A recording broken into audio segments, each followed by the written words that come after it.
Now I am recording, okay. इसलिए recording में तुम लोग को ज्यादा बोलना चाहिए ना, हंसते हंसते खेलते खेलते ऐसे बोलना चाहिए। चलो, सबसे द बेस्ट क्लास मेरे को लगा अभी प्राइम 40, यू नो, क्योंकि वो क्लास पूरा नॉइजी क्लास होता है, माने वो बोलते रहते हैं आगे पीछे, तो अच्छा लगता है, ऐसा लगता है कि क्लास चल रहा है, नहीं तो ऐसा लगता है कि मैं मैक्स से बात कर रहा हूँ। चलिए, सो नाउ, इसीलिए अब जो S35 कल्चर हमने लिया, ठीक है, so we have now 2 sets of cultures, है कि नहीं?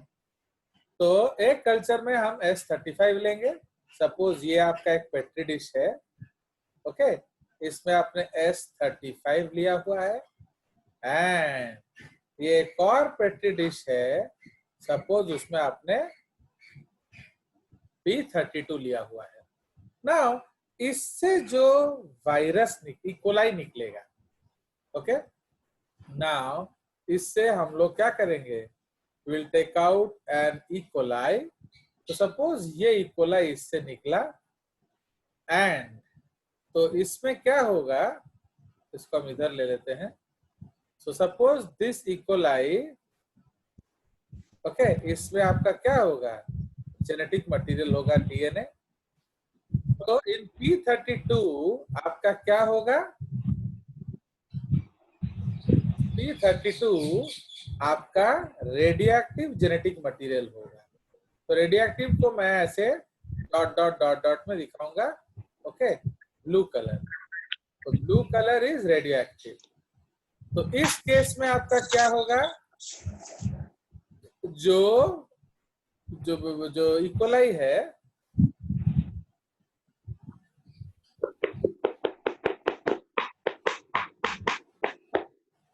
सो इस केस में जो इकोलाई होगा, तो ये आपका इकोलाई है, उसका नॉर्मल डीएनए होगा, फाइन, प्लस इसमें जो प्रोटीन्स होंगे, ओके, तो इसमें जो, वाह वाह वाह, गाना मत गाओ, इसमें जो प्रोटीन्स होगा, तो ये प्रोटीन्स क्या है, so this is radioactive, clear?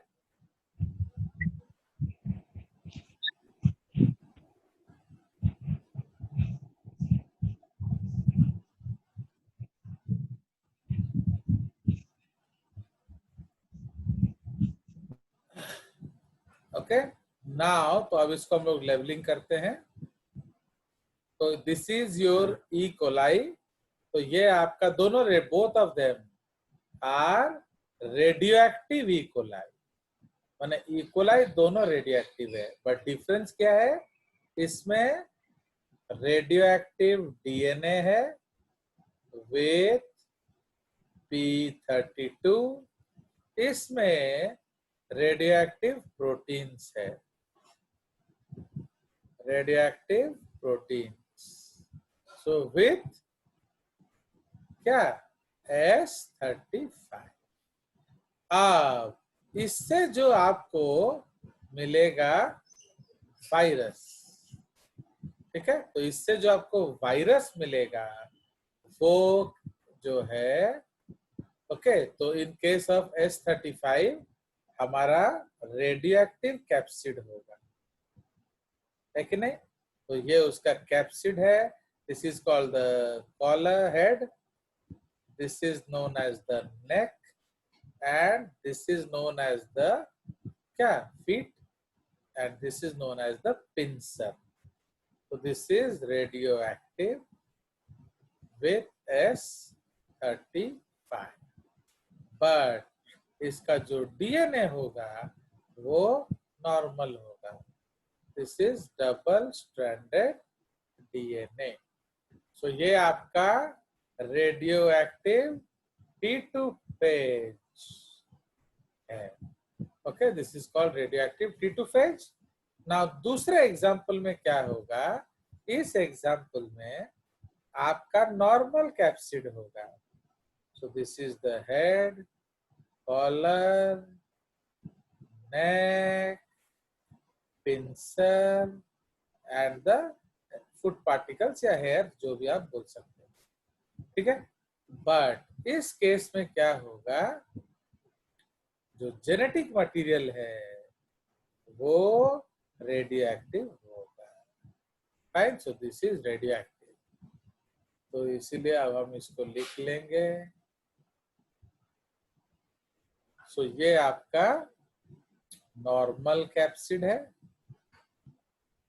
Normal capsid, and this is radio active, क्या, डीएनए। सो अब इसको हम लोग क्या करेंगे, सो this is now called again radio active T2 phase, okay. ये ब्रैकेट में डीएनए वाला एंड ये radio active T2 phase capsid वाला। तो एतिकी पर्यंत तम बही रे देई नाही, तो ये आपका प्रिपरेशन ऑफ मटेरियल है, understood. Now we have the desired phages. हमें ये चाहिए था बट ये मार्केट में उपलब्ध नहीं होता, इसको आपको बनाना पड़ेगा।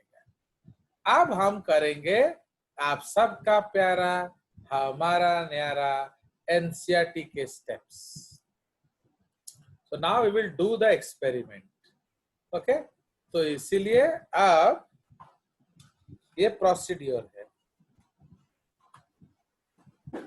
प्रोसीड्योर ऑफ द एक्सपेरिमेंट, ठीक है। तो उसमें step 1 is called infection stage.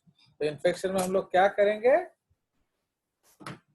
Okay. In what is happening in infection,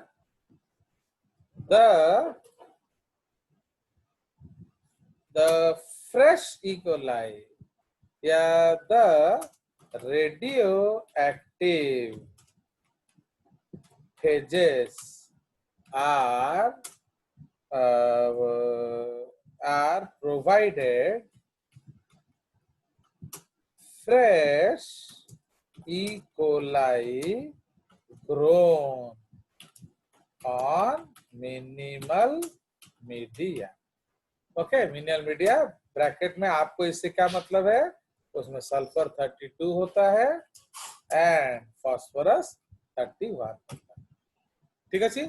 तो हमने अब इन्फेक्शन स्टेज कर लिया, उसके बाद तो इसमें क्या होगा, वायरस जाएगा होस्ट के ऊपर बैठेगा।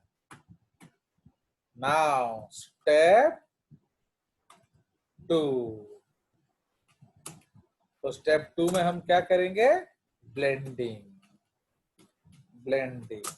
तो इसमें ब्लेंडिंग है, तो what is the marks of blending, now the attachment between the virus and the bacteria is separated by providing centrifugal force, using a Waring's blender।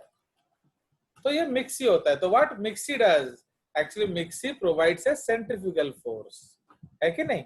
तो तुम अगर कटी जीव, अरे ये थोड़ी उतना बड़ा है कि कट जाएगा, ये थोड़ी तुम्हारा प्याज अदा रसुन है कि कट जाएगा, इसलिए दे आर माइक्रोस्कोपिक थिंग्स, तो वो कटेंगे नहीं। तो जब आप ब्लेंडिंग करोगे इतना सिवियर रिपल्सिव फोर्स होगा कि वो दोनों अलग हो जाएंगे। बोले बोले तापरे कौन करिबा, स्टेप 3 सेंट्रीफ्यूगेशन। सेंट्रीफ्यूगेशन, तो इसमें क्या करेंगे, both the cultures are separately centrifuged to settle the bacteria, okay, settle the bacteria in the pellet and virus in the क्या सुपर मैटर। ठीक है जी, तो ये हमारा एक्सपेरिमेंट है। अब हम लोग उसके बाद क्या करेंगे, ऑब्जर्वेशन करेंगे। अंडरस्टूड? सो ये आपका एक्सपेरिमेंट है। So now what we will do, we will take 2 sets of test tubes, है कि नहीं? हम 2 सेट्स ऑफ टेस्ट ट्यूब लेंगे। ओके, सो नाउ इधर या इस अभी आप लोग ये ले सकते हो, यू कैन टेक ए क्या कोनिकल फ्लास्क जैसा, ये कोनिकल फ्लास्क है। ओके, ये आपका कोनिकल फ्लास्क है। अब इसमें ये आपका सपोज P32 कल्चर है, ये आपका S35 कल्चर है। तो इधर हमें काउंट कर ले, we have given them bacteria. Okay, we have given them bacteria and we have also given them phages. तो इसीलिए इधर जो हम फेजेस बनाएंगे S35 में, उसमें हम क्या दिखाएंगे, आपका ब्लू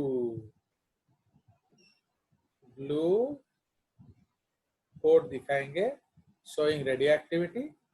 एंड इसमें जो हम बनाएंगे उसमें सपोज नॉर्मल ले लेंगे, प्योर ब्लैक ले लो, ब्लैक तो है बैक्टीरिया, सपोज हम ले लेंगे पिंक। तो इधर जो बनाएंगे, जो आपके पिंक फेजेस बनाएंगे। फाइन, बट इस केस में डीएनए को हम लोग क्या करेंगे, रेडियो एक्टिव दिखाएंगे। इस केस में जो डीएनए है हम पिंक दिखाएंगे। फाइन, तो ये आपका एक कंसेप्ट है। So we will show things, how does that matter. Now अब हम लोग स्टेप 2 में जाएंगे। तो स्टेप 2 में इसको हम लोग क्या करेंगे, सेंट्रीफ्यूज कर देंगे। ओके, तो ये आके इसके ऊपर बैठ रहा है, देखा। सो दिस इज इन्फेक्शन। इधर कौन देखो, ये आके इसके ऊपर बैठा। ओके, तो ये आप क्या देख रहे हो, ये आके इसके ऊपर बैठा। तो ये इन्फेक्शन है। उसके बाद हम सेंट्रीफ्यूज कर देंगे। तो सेंट्रीफ्यूज जब कर देंगे, we will take it in a centrifuge tube. Okay, तो अब हम लोग सेंट्रीफ्यूज ट्यूब बनाएंगे। So will take a tube and उसको मिक्स कर देंगे। तो जब मिक्स कर देंगे, इसमें बैक्टीरिया भी आएगा। ओके, एंड इसमें वायरसेस भी आएगा।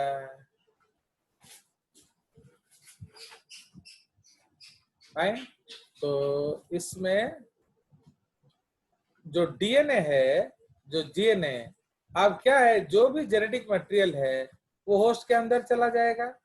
सो दिस इज द डीएनए, हम दिखा रहे हैं कि होस्ट के अंदर चला गया। उसी तरह से जब हम पिंक में बनाएंगे तो इसके अंदर डीएनए दिखाएंगे।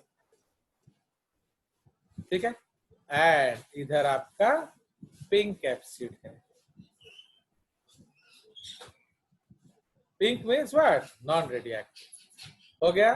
तो ये आपका सेंट्रीफ्यूज हो गया है। इसका मतलब ये एक सोल्यूशन में होगा पूरा। सो this is in a solution. आप इसको आपको बिठाना पड़ेगा। सो नाउ जब आप इसको सेंट्रीफ्यूज करेंगे, so now you will find, so आप जो हम लोग सेंट्रीफ्यूज करेंगे ट्यूब को, सपोज ये हमारा 2 सेंट्रीफ्यूज ट्यूब है। ओके, इसको थोड़ा सा हम छेड़ देंगे, इसको इस तरह से गोल बना देंगे, एंड ये थोड़ा गोल बना दिया और क्या। तो नाउ इधर कौन हब आपका नीचे जम जाएगा pellet. So this is the pellet. तो जब जो बैठना है वो नीचे बैठ जाएगा एंड जो तैरना है वो ऊपर तैरेगा। सो जो ऊपर तैर रहा है that is called the supernatant. जो नीचे बैठ गया वो है क्या? So that is the pellet. अब एइथरे तो हमर कौन हबो? Since viruses are lighter, so they will be found in the supernatant. Okay, and इस केस में आपका जो डीएनए है ओके वो इकोलाई के अंदर मिलेगा। ठीक है, चलिए अब हम लोग उधर बनाएंगे पिंक में डीएनए इकोलाई के अंदर मिलेगा एंड इसमें आपका पिंक वायरसेस बाहर मिलेगा। फाइन, एंड जो इकोलाई को हम लोग काला से बना देंगे। तो this is E coli, this is E coli, this is E coli and this is E coli. बोले बोले तो S35 कल्चर में हमें क्या ऑब्जर्वेशन, तो नेक्स्ट यहाँ हम लोग लिखेंगे ऑब्जर्वेशन। तो आपका यहाँ अलग अलग ऑब्जर्वेशन है। फाइन, सो इन एस, तो अब हम लोग यहाँ लिखेंगे क्या? हम यहाँ लिखेंगे ऑब्जर्वेशन। ठीक है जी, तो ऑब्जर्वेशन, तो इसमें हमने क्या देखा? तो जो ऊपर वाले केस में आपका इधर आ रहा है क्या? So here you are finding radioactive, okay, radioactive supernatant. Okay, तो ये रेडियो एक्टिव सुपरनेटेंट आ गया एंड तले कौन पाइब?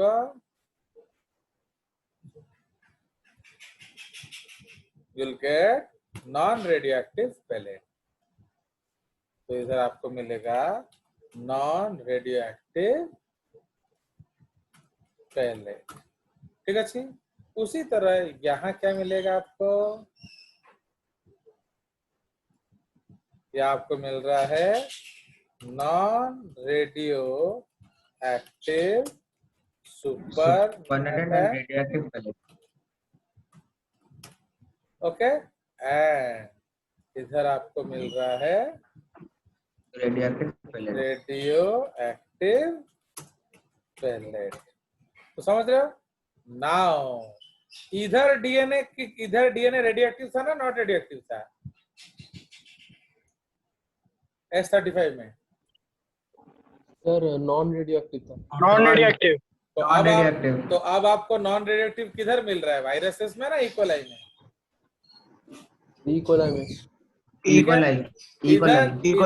इधर आपका डीएनए रेडियोएक्टिव है ना नॉन रेडियोएक्टिव है? रेडियोएक्टिव। तो इधर रेडियोएक्टिविटी कहाँ मिल रहा है? इकोलाई पेलेट में। इकोलाई में। तो व्हाट इज द कंक्लूजन? तो conclusion is that in S35 culture, okay, in S35 culture, radioactivity, okay, in S35 culture, in S35 culture, या इसको छोटा कर देते हैं। From these experiments, we can conclude that the protein capsid never entered into the virus, है कि नहीं? तो जो प्रोटीन कैप्सिड है वो कभी वायरस के अंदर गया ही नहीं। ओके, तो कंक्लूजन क्या निकला? That from these experiments we can conclude that the protein capsid never entered, okay, never entered into the virus, so it cannot be the genetic material. Okay, since DNA in both the cases were found, since DNA of the phages. Okay, since DNA of the phages was found in both the cases inside the E. coli, है कि नहीं? अरे वही E. coli में घुसा. Since the DNA of the phages were found in both the cases inside E. coli, they can only be the genetic materials. समझ रहे हो? ये आपका कंक्लूजन. क्यों? जब तुम अंदर जाओगे ही नहीं तो उसको बदलोगे कैसे? तो इसीलिए सिंस डीएनए अंदर गया वही उसको बदल सकता है. अंडरस्टूड? तो ये आपका एक्सपेरिमेंट है. Same thing is given in NCERT also. You can see that. Now this experiment, okay, तो एक्चुअली ये जो एक्सपेरिमेंट था, this experiment concluded without any doubt. अब तुम क्या निकालोगे? क्या निकालोगे? और तो कोई है ही नहीं. वायरस में और कुछ था ही नहीं. आइदर तो प्रोटीन था या डीएनए था. तो this experiment concluded without any doubts that DNA of the viruses are its genetic material and not the protein capsid. Okay, not the protein capsid. इसलिए डीएनए ही जेनेटिक मटेरियल है. Full stop. Okay, and not the protein capsid. So this DNA that entered into the virus, okay, that enters into the virus switches on its gene expression machinery, okay, by दो method होता है, lytic method और bye lysogenic method. समझ रहे हो? तो ये आपके दो तरीके से वो काम करेगा. बट करेगा कौन? डीएनए. क्यों? क्योंकि वही घुसा. आपका जब आरएनए अंदर जाएगा ही नहीं तो कैसे होगा? समझ रहे हो कि नहीं? So the experiment concluded beyond any doubt that DNA is the genetic material and not the protein.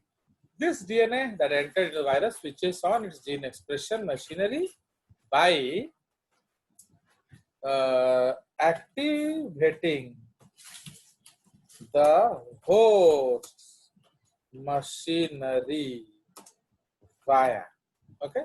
क्योंकि प्रॉब्लम क्या है वायरस का? उसका मेटाबॉलिक एंजाइम कुछ नहीं है, इसलिए वो आपके होस्ट के बगैर कुछ नहीं कर सकता.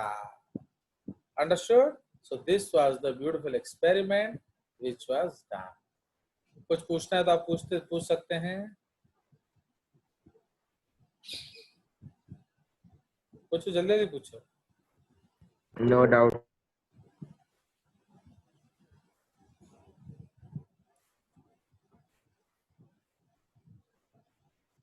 Okay.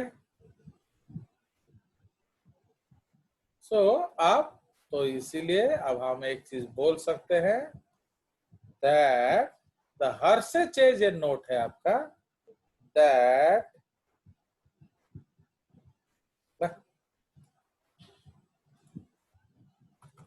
the Hurshey-Chase experiment, its predecessors such as Avery McLeod-McCarthy experiment and successors served to unequivocally establish that hereditary information was carried out by DNA.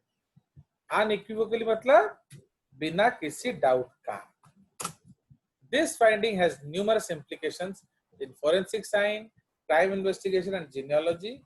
It provided the background knowledge for further application in DNA forensics, where DNA fingerprinting uses data originating from DNA, not protein sources, to deduce the genetic variations. हो गया.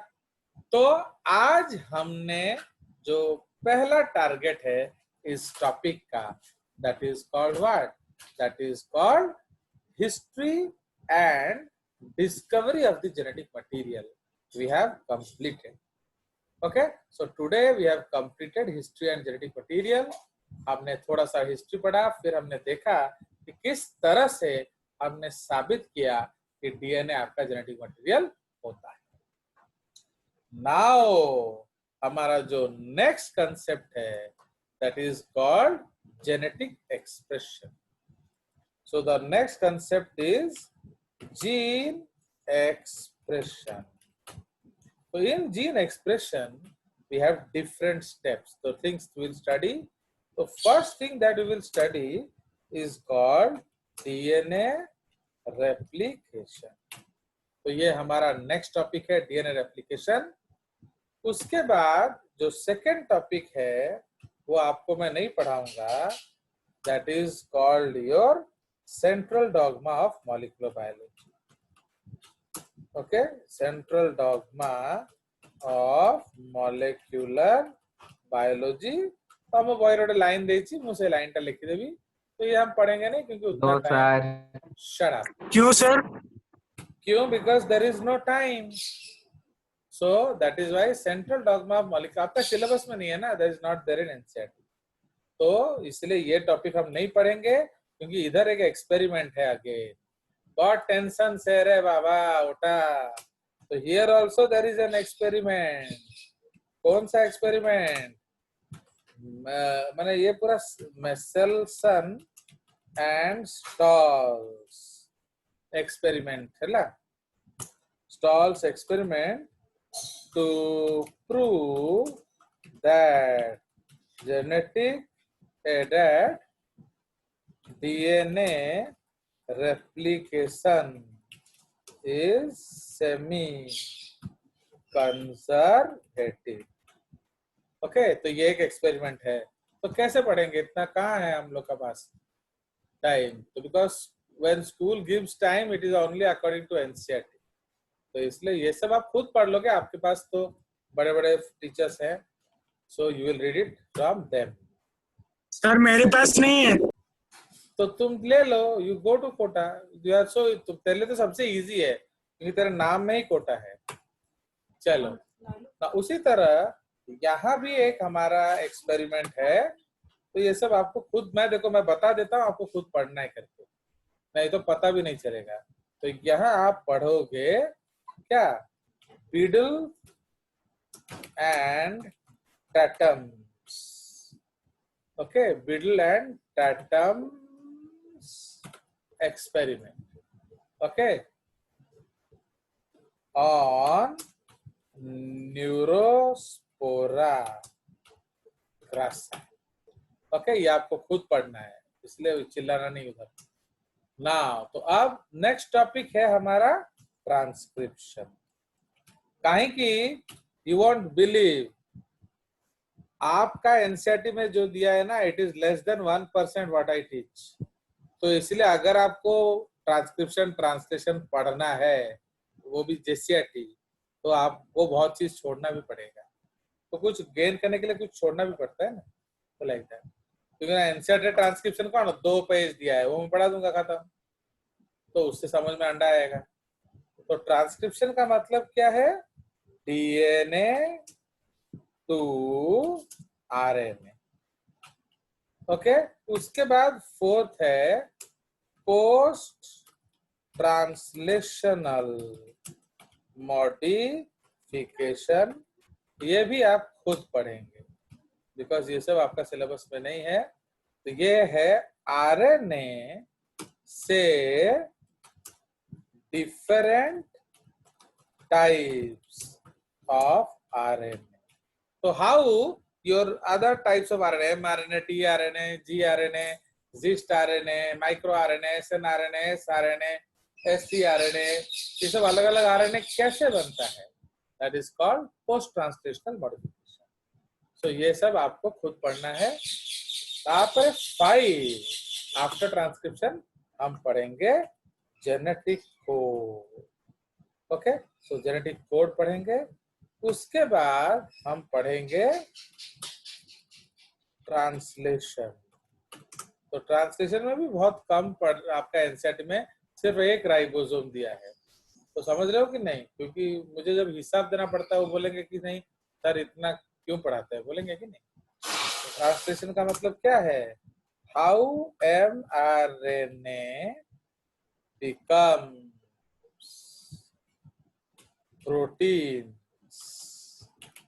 Okay, how mRNA become proteins in presence of, okay, in the presence of tRNA and rRNA. तो ये हम discuss करेंगे translation. ठीक है. तो उसके बाद होता है पोस्ट ट्रांसलेशन मॉडिफिकेशन. तो हम ऑलरेडी 11th क्लास में पढ़ चुके हैं. 7 पोस्ट ट्रांसलेशनल मॉडिफिकेशन. तो इसे ऑलरेडी हम लोग कंप्लीट कर चुके हैं 11th क्लास में. तो कहाँ पढ़े हैं आपको याद है? जो आपका प्राइमरी से क्वाटरनरी स्ट्रक्चर याद है. सो ये सारा कुछ जो है ये हम लोग पढ़ लिए हैं. सो this is the topic of gene expression. हो गया. तो इसीलिए अब आप जानते हो कि नहीं हर स्टेप में एक एक क्लास आएगा. कम से कम, ज्यादा लग रहा है अभी तुम लोग के चक्कर में, बट कम से कम. तो इसमें हम लोग पढ़ेंगे डीएनए पहले ये, फिर डीएनए रेप्लिकेशन पढ़ेंगे, फिर सेंट्रल डॉग्मा सिर्फ सूंघेंगे, फिर ट्रांसक्रिप्शन पढ़ेंगे, जेनेटिक कोड पढ़ेंगे, ट्रांसलेशन पढ़ेंगे. बस. तो ये आपका जीन एक्सप्रेशन टॉपिक है. ओके. तो ये आपका जीन एक्सप्रेशन टॉपिक है. तापरे इस बुक में मैंने इस चैप्टर में जो मेरा 4th चैप्टर भी घुसा दिया है. उसके बाद आता है आपका रेगुलेशन ऑफ जीन एक्सप्रेशन. है कि नहीं? तो रेगुलेशन ऑफ जीन एक्सप्रेशन, उसमें सब ये भी आप बहुत कुछ नहीं पढ़ोगे. एक है वायरल जीन एक्सप्रेशन, ये आपको खुद पढ़ना है. Okay, this is copy. Now उसके बाद bacterial gene expression, bacterial gene expression. इसमें भी बहुत चीजें हैं. मैं आपको सिर्फ ऑपेरॉन कंसेप्ट पढ़ाऊंगा. तो और सब आपको नहीं पढ़ा सकता मैं, क्योंकि उसके लिए उतना टाइम नहीं होगा. आप पढ़े भी होगे, जब आप बैक्टीरिया पढ़े होगे उसमें आप ट्रांसफॉर्मेशन अदर थिंग्स पढ़ लिए होगे. मैंने ट्रांसफॉर्मेशन तो चलो मैं अभी भी पढ़ा दिया. उसके बाद आपका जो hyper conjugation, hyper conjugation, transformation, transduction, sexduction, ये सब आप खुद पढ़ेंगे. ठीक है. उसके बाद जो 3rd टॉपिक है that is eukaryotic gene expression. Eukaryotic gene expression, इसमें भी मैं सिर्फ आपको थोड़ा सा सूंघाऊंगा ऑपेरॉन कंसेप्ट. ओके, बस और कुछ नहीं है. ऑपेरॉन कंसेप्ट भी बहुत बड़ा है रे बाबा. इसमें आपका पॉजिटिव या नेगेटिव रेगुलेशन है, नहीं दिया